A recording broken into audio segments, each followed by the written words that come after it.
ایک خوبصورت لڑکی جو معاشیات کے مضمون میں بہت کمزور تھی، اپنے حسن کا حربہ آزمانے کے لیے معاشیات کے پروفیسر کے پاس پہنچی اور کہنے لگی کہ 2 دن بعد معاشیات کا امتحان ہے اور اس امتحان میں پاس ہونے کے لیے وہ سب کچھ کر گزرنے کے لیے تیار ہے۔ پروفیسر نے خوش ہو کر کہا، یہ سن کر مجھے واقعی مسرت ہوئی کہ امتحان میں پاس ہونے کی خاطر تم سب کچھ کر گزرنے کو تیار ہو۔ یہ بتاؤ آج کی رات تم کیا کر رہی ہو؟ لڑکی نے جواب دیا، کچھ نہیں، مجھے کوئی مصروفیت نہیں ہے۔ پروفیسر نے کہا، بہت خوب، ایسی صورت میں میرا خیال ہے کہ آج کی رات تم جی لگا کر پڑھ لو۔ ایک محترمہ نے ایک نوجوان لڑکی کو گھریلو ملازمہ رکھا۔ پہلا دن تھا، ملازمہ کام پر آئی تو مالکن کہیں جا رہی تھی۔ مالکن نے کہا کہ وہ تھوڑی دیر میں آ جائے گی، وہ انتظار کرے۔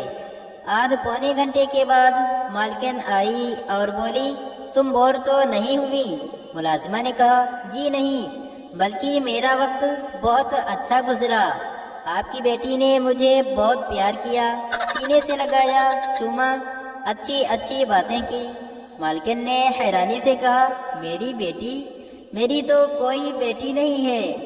ملازمہ بولی، تو پھر وہ کون تھی جس نے گہرا چشمہ لگا رکھا تھا، لمبے لمبے بال تھے، سرخ پھولوں والی قمیض پہن رکھی تھی؟ مالکن بولی، اوہ تم بہت بھولی ہو، وہ تو میرا بیٹا ہے۔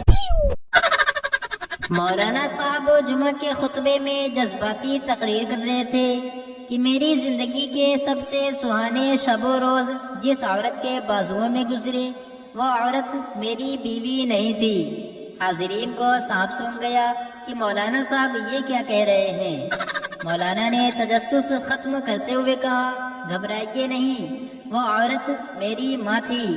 ایک صاحب کو یہ بات بہت پر لطف لگی، سوچا کیوں نہ گھر جا کر اپنی بیوی کو بھی اس لطف میں شامل کر لے۔ سیدھا کچن میں گیا جہاں اس کی بیوی انڈے فرائی کر رہی تھی۔ صاحب نے کہا، تم جانتی ہو میری زندگی کے سب سے سہانے شب و روز جس عورت کی بازوؤں میں گزرے وہ کم از کم تم نہیں تھی۔ 4 دن کے بعد جب ان صاحب کے منہ سے پٹیاں اتاری گئی اور تیل کی جلن کچھ کم ہوئی تو بولے، وہ میری ماں تھی۔ ایک مفلوق الحال پروڈیوسر بڑی مشکلوں سے اپنی فلم مکمل کر رہا تھا۔ ایک روز اسے کسی شخص نے ہیرو کی لڑائی کا منظر فلم بند کرنا تھا۔ اس نے سوچا کہ کسی دوسرے شخص کو کاسٹ کرنے کی کیا ضرورت ہے۔ اس نے ہیرو سے کہا، وہ سامنے بس اسٹاپ پر جو شخص غالباً اپنی بیوی کے ساتھ کھڑا ہے، کسی طرح اس سے جھگڑا شروع کر دو، ہم اس جھگڑے کا منظر فلم بند کر لیں گے۔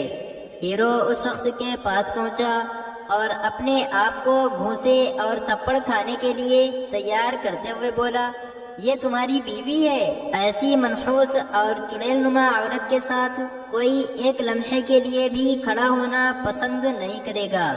اس شخص کے چہرے پر بجائے ناراضگی کے رونق سی آ گئی اور وہ بیوی کو دیکھ کر بولا، دیکھا جو بات میں برسوں سے تمہیں کہتا آ رہا تھا وہی بات اب دنیا بھی کہنے لگی ہے۔